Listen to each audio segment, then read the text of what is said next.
Hello, this is Tony Heller from RealClimateScience.com. According to the esteemed U.S. Senator Bernie Sanders, July was the hottest month ever in the history of Earth. And he believes it's up to people like himself to cool the planet down. He got his information from the National Oceanic and Atmospheric Administration. They said, it's official, July was Earth's hottest month on record. Global warming theory says that Earth's troposphere should warm faster than the surface. And satellites showed that Earth's troposphere was 0.2 degrees above average during July. That came after several months of below average temperatures. 0.2 degrees is nowhere near a record and certainly not something which anyone should be worried about. July 2021 was cooler than July 2020, July 2019, July 2016, and much cooler than July 1998. This is today's surface temperature anomaly map from the Climate Change Institute at the University of Maine. It shows once again about 0.2 degrees anomaly. Red areas are above average and blue areas are below average. Visually, this is indistinguishable from 0.0 degrees. Global warming theory is also based around the idea that the poles warm much faster than the mid-latitudes. But as you can see, temperatures around Antarctica are running far below normal. And not surprisingly, sea ice extent around Antarctica is far above normal. That's what happens when the temperature is very cold. NOAA says that sea ice extent around Antarctica is the highest in 6 years. They also say that July was the hottest month on record. Apparently NOAA believes that ice expands rapidly in record heat. And at the North Pole, temperatures were below average every single day during July. Arctic sea ice extent is also the highest for the date in the past 6 years. And if we go to Greenland, we can see that the amount of ice accumulation on Greenland's surface is well above average again this year. Greenland's surface has gained more than 400 billion tons of ice and snow over the last 12 months. This is more than 50 billion tons above average. For 3 out of the last 5 years, the surface mass balance of Greenland has been well above average. Greenland's surface is gaining ice. Both poles have been gaining ice for the past 5 years, yet NOAA says July was the hottest month on record on Earth. The Brazil coffee crop was largely ruined by extremely cold weather during July. South Africa has been experiencing record cold and snow since July as well.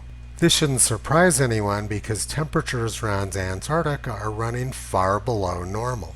Yet our government is telling us that we're experiencing the hottest weather ever in the history of our planet. Reality is that we're actually experiencing much cooler weather than most of the last 600 million years. For most of the last 600 million years, Earth's temperature was about 15 degrees Celsius warmer than it is now. But our government tells us that this is the hottest weather Earth has ever experienced. 53 million years ago, palm trees grew on Antarctica. You won't see a lot of palm trees there now because the ice is 2 miles thick and it's minus 60 degrees. And the government tells us this is the hottest weather Earth has ever experienced. Crocodiles and palm trees also lived in the Arctic around that same time, 50 million years ago. The Arctic is full of ice now and there aren't any crocodiles or palm trees.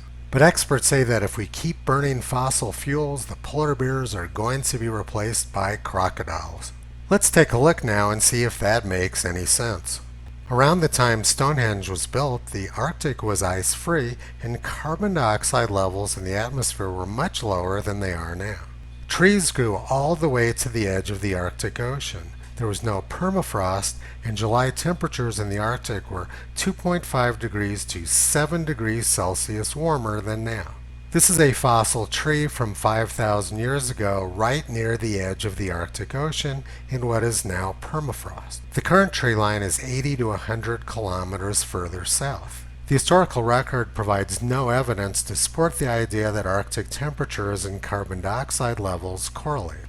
And in fact, 430 million years ago during the late Ordovician, Earth was covered with ice at a time when carbon dioxide levels were 10 times higher than they are now. In my next video, I will explain how Noah created this massive fraud. But there's no explaining how the politicians running the country became this ignorant. During Galileo's time, the consensus of scientists believed that Earth was the center of the universe.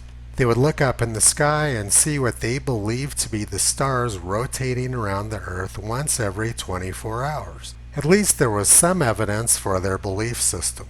But the people we have in charge now have zero evidence and are simply deluded and brainwashed. In the 16th century, people believed that witches cause bad weather. But now Democrats believe that Republicans do, and they also believe that Republicans cause viruses.